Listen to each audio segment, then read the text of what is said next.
Hola a todos y todas, bienvenidos y bienvenidas a esta nueva edición de nuestro podcast de Laboratorio Docente. El día de hoy tenemos a una invitada muy especial, es Marcia Rivas, quien es abogada con estudios en educación primaria y gerencia social. Además, actualmente ella es consultora para UNICEF en justamente temas de educación inclusiva, en el proyecto Más Inclusión.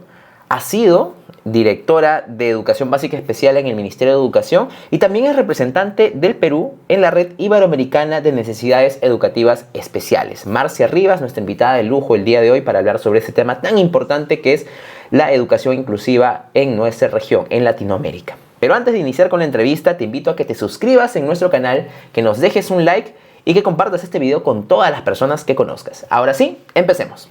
Bienvenida Marcia, ¿cómo estás? Qué gusto tenerte aquí en Laboratorio Docente, en nuestro podcast. Muchas gracias por la invitación, encantada de estar aquí.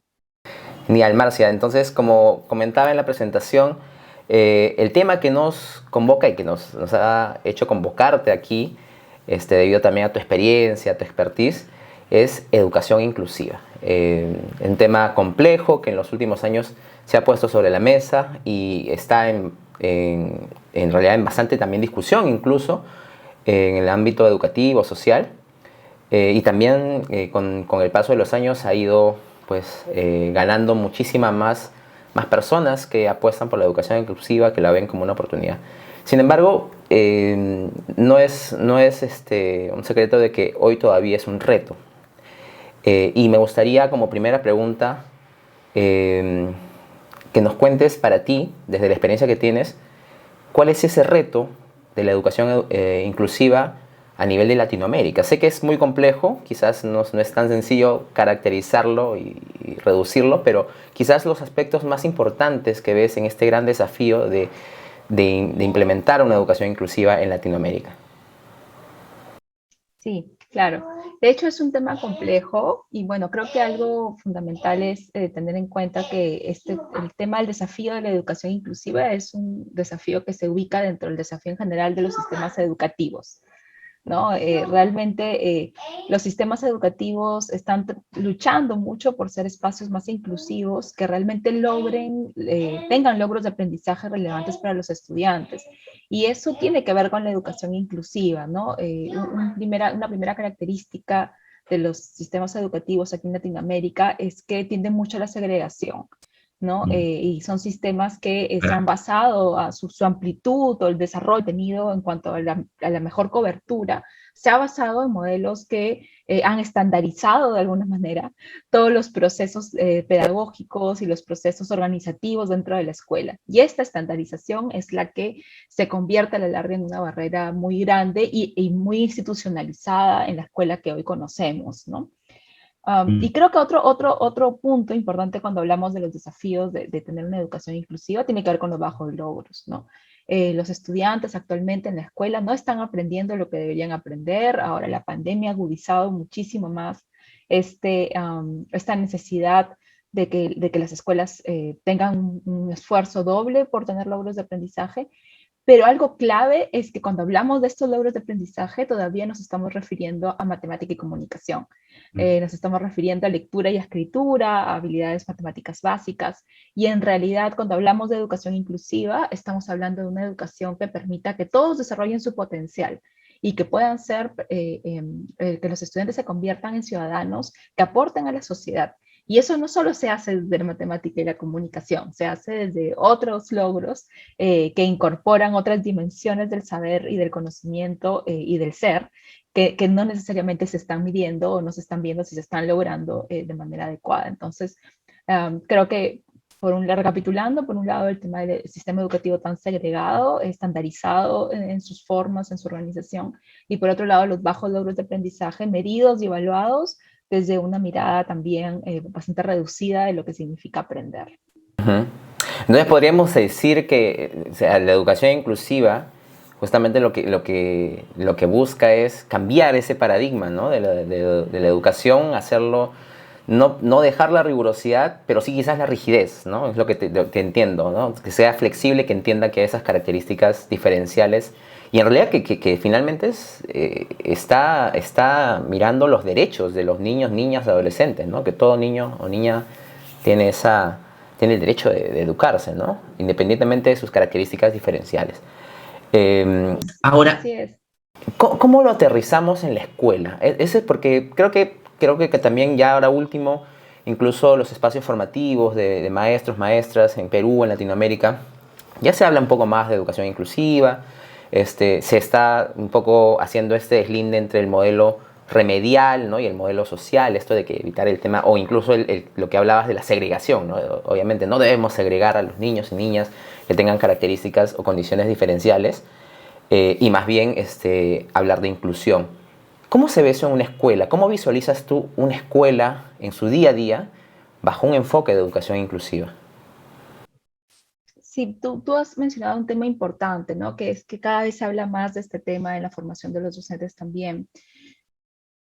Pero creo que todavía hay como que un nivel del deber ser, ¿no? Debe ser así, o sea, deberíamos acoger a todos, deberíamos tener clases flexibles, pero no de lo que es realmente, ¿no? Hay una brecha todavía en cómo llegar a eso, y creo que algo que nos está faltando justo es tener clara esa imagen mental, cómo es una escuela inclusiva. Porque Claro. decimos, sí, queremos ser inclusivos, queremos que todos sean acogidos, pero ¿cómo se ve? Porque cuando uno va a una ¿No? El escuela, maestro no ¿qué es sabe lo que? cómo. Así es, ¿qué es lo que debería haber? Entonces yo creo que algo clave es que una escuela que se está esforzando por ser inclusiva, porque creo que esa es una primera idea de que las escuelas siempre se están esforzando por ser más inclusivas, no es que ya lo son, por más esfuerzos que hagan. Pero creo que una escuela que está en ese proceso, en primer lugar, es una escuela donde tú ves que los profesores colaboran entre ellos, es una escuela que tiene un buen clima laboral, es una escuela donde el liderazgo del director tiene muy claro que este es un tema dentro de su ejercicio, de su gestión escolar, y que lo dice explícitamente. O sea, es algo explícito, no es como que, bueno, sí, es importante también, ¿no? Sino que realmente es consciente de que el rol de la escuela en ese contexto particular en el que está, hay razones de peso de por qué tiene que ser una escuela inclusiva. Y esto va a implicar que probablemente para un director en una determinada zona, digamos urbana, aquí en Lima quizás, ellos piensen la inclusión desde, por ejemplo, la migración de las zonas rurales o desde la migración venezolana en este momento. O sea, que empieces a pensar la inclusión desde la diversidad que tienes, y que ves en el día a día, porque y las diversidades no son iguales, seguramente en otro contexto, en otras zonas, el tema intercultural bilingüe será mucho más fuerte y desde allí vas a empezar a pensar la inclusión, en otro sitio la discapacidad también. Entonces creo que es una escuela que mira y no declara la inclusión como en el aire de acogemos a todos, sino en nuestro contexto, esto es la diversidad, así se ve, así estamos vivenciando este año con estos alumnos, con estas familias, y nuestro esfuerzo es cómo la acogemos mejor, esa diversidad en particular, no la general, no la teórica. Interesante lo que Y otra cosa, mencionas, Marcia. Me parece súper interesante este punto de no estandarizar, porque incluso en esto de que ya vamos, pasémonos a la inclusión y de nuevo estandarizamos lo que es inclusión y en realidad no estamos reconociendo la diversidad que puede haber y que seguramente va a ser muy diferencial entre una región u otra, una escuela y otra, ¿no? Qué interesante esto, porque creo que ahí empieza a construirse un paradigma mucho más real de lo que es la educación inclusiva, ¿no? claro, y eso lleva también al docente a tener como más, a que sea más intuitivo eso de por dónde empiezo, ¿no? Porque muchas veces nos dicen, ya, una práctica inclusiva, ¿qué tengo que hacer? Entonces el ABC, bueno, antes tu adaptación curricular, ahora haz tu diseño universal de aprendizaje, o haz aprende un determinado modelo específico para enseñar algo para un criterio, un determinado diagnóstico. Y eso no es que está mal, pero realmente para que esto sea más intuitivo, si tú como docente tienes claro y dices, a ver, ya, yo quiero dar una educación inclusiva. Entonces, yo sé que en la educación inclusiva no hay recetas, porque no hay un niño igual a otro y no hay un maestro que enseñe igual a otro. Entonces, desde mi forma de enseñar, desde lo que yo considero que son mis fortalezas, de repente soy un docente muy como kinestésico, hago que mis alumnos caminen, se muevan corporalmente, o sea, integro mucho eso. Hay docentes que no, que su estilo es mucho más, quizás visual, quizás les ayudas, o el diálogo es reflexivo, trabaja mucho con las discusiones, etcétera. Cada docente tiene su estilo y eso está súper bien.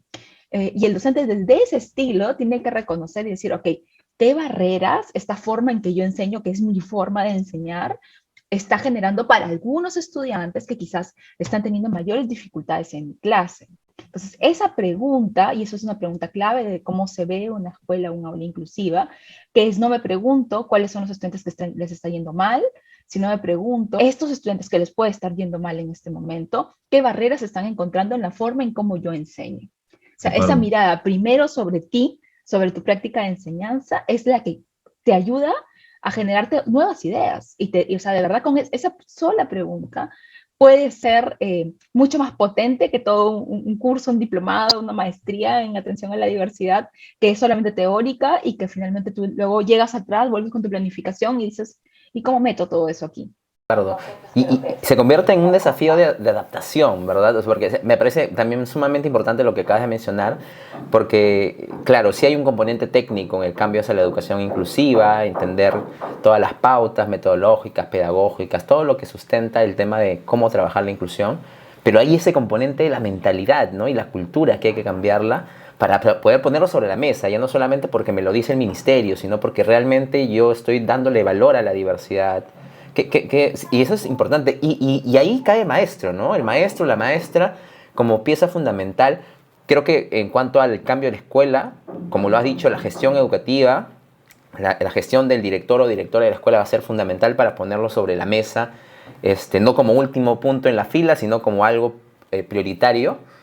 Y el maestro y la maestra ya en el aula. Entonces, me ha parecido sumamente valioso lo que mencionas de este cambio de paradigma del maestro, que realmente más allá de un documento que le diga qué tiene que hacer o por qué lo tiene que hacer, que realmente lo entienda. ¿Qué otras características ves en un maestro que trabaja en inclusión, que trabaja con un enfoque de inclusión en su educación, en su práctica pedagógica? Creo que un aspecto fundamental es tener un interés genuino en el aprendizaje del estudiante, de los niños y niñas, ¿no?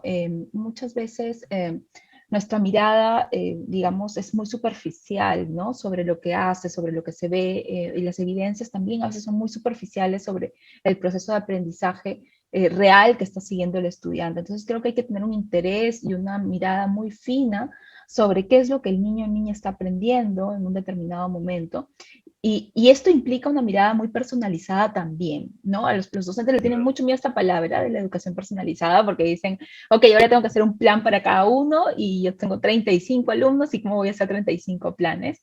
Pero no se trata de eso, se trata de que sí tengo que reconocer que cada alumno tiene su propio ritmo y que no puedo yo pretender que esta planificación de clase, digamos, pensada para el alumno promedio, que es un alumno que no existe, realmente va a poder alcanzar a todos mis alumnos. ¿No? Por el contrario, ¿no? Mi mirada tiene que estar en que mi planificación sea lo suficientemente flexible y pensada en los extremos, ¿no? En este estudiante que la rompe, que contesta todo el tiempo, que quiere participar todo el rato, todo ya.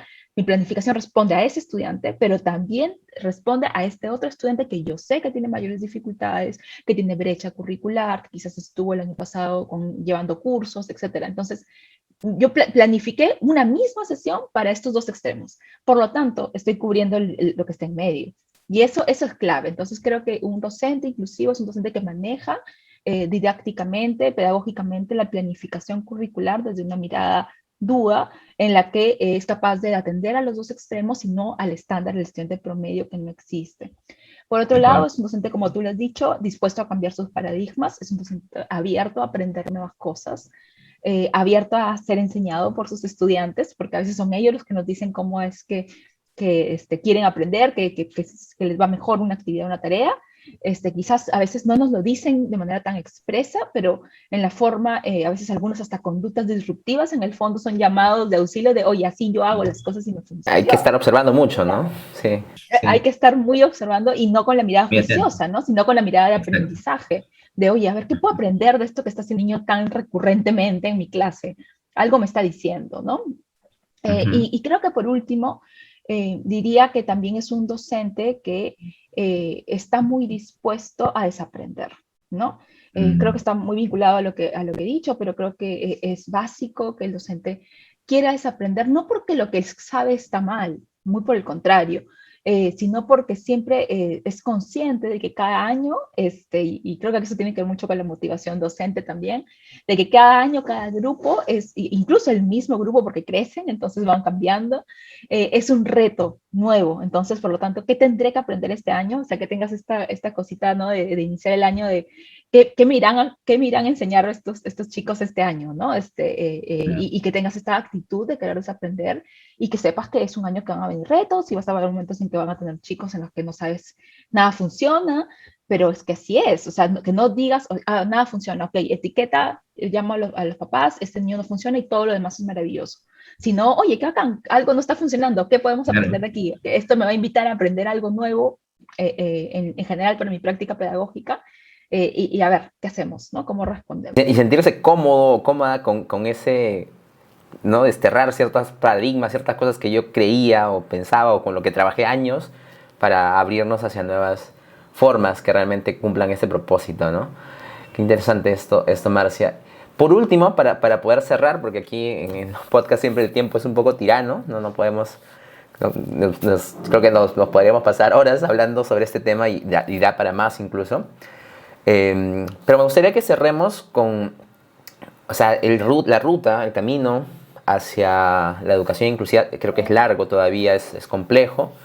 Y hablando del maestro, de la maestra en una escuela pública, privada, en cualquier escuela en Latinoamérica, seguramente hay muchas cosas que tienen que hacer y cambiar, aprender y desaprender, como bien has mencionado. Para ti, ¿cuál es de repente el primer paso? Para todo maestro o maestra, ¿cuál sería ese primer pasito que va a acercar a un maestro o una maestra a ser un docente inclusivo, ¿no? A trabajar con este enfoque en su aula, en su práctica diaria con sus estudiantes? Sí, creo que hay muchas formas de empezar. Creo que muchos docentes pueden reconocer que ya empezaron, a pesar de que digan, yo quiero ser inclusivo, quiero hacer cosas inclusivas, ¿no? Porque así nos lo dicen los docentes. Y cuando les preguntas qué están haciendo, ellos ya hicieron algo. Y eso creo que primero es ser consciente de que el primer paso ya lo diste.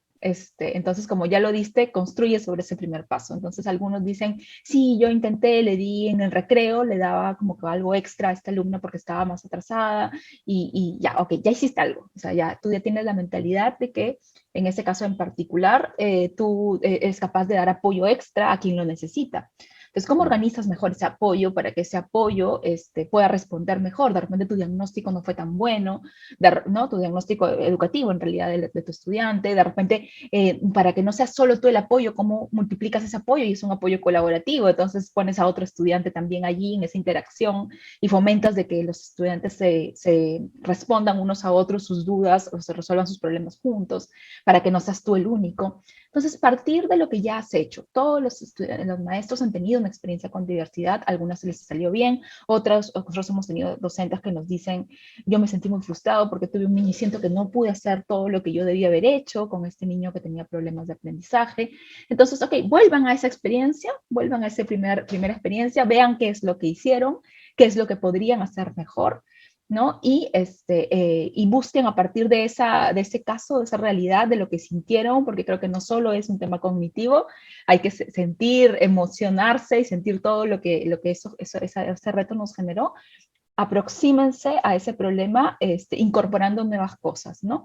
Y cuando digo nuevas cosas, sí, es la literatura, es estudiar, investigar, buscar, eso es bueno, es necesario, pero también los aprendizajes de otros.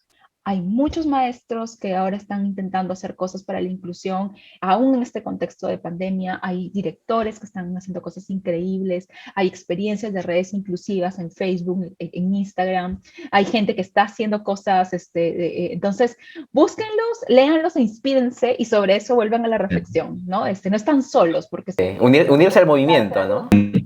Así es, así es. Unirse al movimiento. Esto está pasando esto, hay muchos maestros que están preguntándose lo mismo y hay muchas redes que están activadas, busquen en Facebook inclusión, educación inclusiva, van a encontrar un montón de webinars, gente comentando, conéctense para que eso les dé mayor energía y gasolina para seguir en este camino.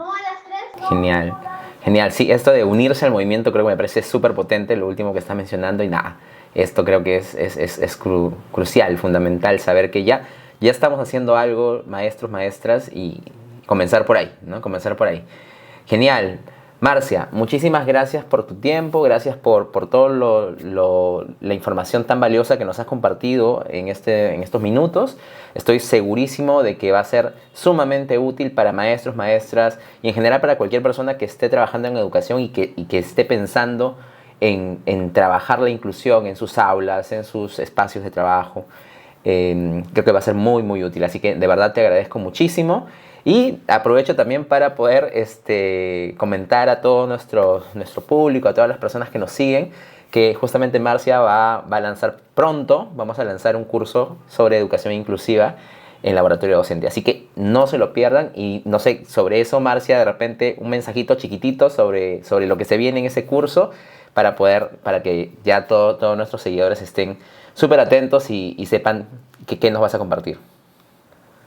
Sí, no, nada, solamente invitarlos en este curso que estamos preparando con mucho cariño para poder conocer desde los fundamentos de la educación inclusiva, irnos un poquito por todo este camino de cómo es que entendemos ahora la inclusión y esto que tan brevemente hoy hemos hablado, pero también desde la práctica qué implica eso, ¿no? Entonces, ¿cuáles son las estrategias? ¿Cuáles son las formas de aterrizar esto en el aula? Vamos a hacer una primera mirada en este curso y súper, súper contentos de tenerlos a todos, así que invitadísimos. Genial. Mil gracias, Marcia. De verdad ha sido un lujo tenerte aquí y esperamos poder contar contigo en otra oportunidad. Nos vemos muy pronto. Gracias. Cuídate. Chao, chao. Y bueno, amigos y amigas, eso ha sido la entrevista con Marcia Rivas. Ha sido muy útil, muy nutritivo conversar con ella sobre estos temas. Como mencionaba, podía dar para mucho más porque el tema es muy complejo, muy amplio, pero creo que Marcia nos ha podido resumir muy bien justamente estos retos que tenemos para poder implementar una educación inclusiva en nuestras escuelas. Quisiera que para cerrar este podcast pueda yo resumir un poquito todo lo que Marcia nos ha compartido en esta entrevista. Como primer punto, Marcia nos habla de para que una escuela sea o se vuelva una escuela inclusiva es muy importante la gestión, el rol del director o directora, en general de quienes tomen decisiones en la escuela. ¿Para qué? Para que puedan poner como prioridad la inclusión, el tema de inclusión, ¿sí? Este enfoque inclusivo. Y no solamente abordándolo desde el punto de vista técnico, sino que también se pueda abordar desde el punto de vista de la cultura y del cambio de paradigma que debe haber en todos los integrantes de la comunidad educativa, maestros, maestras, padres, madres de familia, estudiantes y obviamente el equipo directivo. Un segundo punto del cual nos habló Marcia es que para tener un maestro o maestra que trabaje en base a una educación inclusiva, pues hay que empezar a construir desde lo que ya se tiene. Todos y todas los maestros y maestras han tenido seguramente alguna experiencia que ha tenido que atender la diversidad o las diferencias, las características diferenciales de estudiantes, niños, niñas o adolescentes. Ella nos menciona de que hay que comenzar por ahí, reconociendo esas experiencias, entendiéndolas, viendo qué funcionó y qué no, y luego a partir de la información, ¿sí? De información válida, importante, de información de calidad, podamos empezar a construir, ¿no? Pero comenzar por lo que ya se hace, que no dejemos de lado ese punto. Un tercer punto del cual nos habló Marcia, y es algo que me parece sumamente valioso, es que hay que unirnos al movimiento. Ya existen muchas personas, no solo maestros y maestras, sino padres, madres de familia y en general muchos actores y actrices de la sociedad, ¿sí? De la sociedad civil y también en política, en diferentes ámbitos, que están trabajando y han construido un movimiento para la inclusión. ¿Sí? En la inclusión en temas sociales, en temas educativos. Hay que unirnos a este movimiento, hay que replicar buenas prácticas, hay que conectarnos con estas personas y poder justamente saber de esas experiencias exitosas, poder empezar a replicarlas y adaptarlas a nuestras aulas y de esa manera ir aprendiendo. No solamente es leer una investigación, leer un libro, sino que también podamos aprender de estas personas que ya están haciendo cosas y que seguramente están teniendo éxito en el camino de lograr la inclusión en sus escuelas. Y para cerrar, como último punto, es importante tener en cuenta que la educación inclusiva es un derecho de niños, niñas y adolescentes para que justamente puedan acceder a la educación de calidad.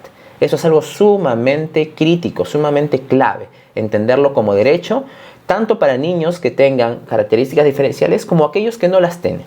Es importante que podamos poner esto siempre sobre la mesa y trabajar en torno a saber que cuando estamos buscando incluir es porque queremos hacer valer el derecho a la educación que tiene cualquier niño, niña o adolescente en cualquier lugar del mundo. Y eso ha sido todo por hoy, amigos y amigas. Gracias por estar con nosotros. Esperamos que esta información haya sido de utilidad y les pedimos que no se olviden de suscribirse al canal, dejarnos un like. Si tienen algún comentario, alguna pregunta, alguna consulta, colocarla en la caja de comentarios y compartir esta información con todas sus redes de contactos, maestros, maestras, amigos, amigas, con todas las personas que conozcan, porque sabemos que esto puede ser de muchísima utilidad. Nosotros volvemos la próxima semana con más información de actualidad en educación. Hasta pronto.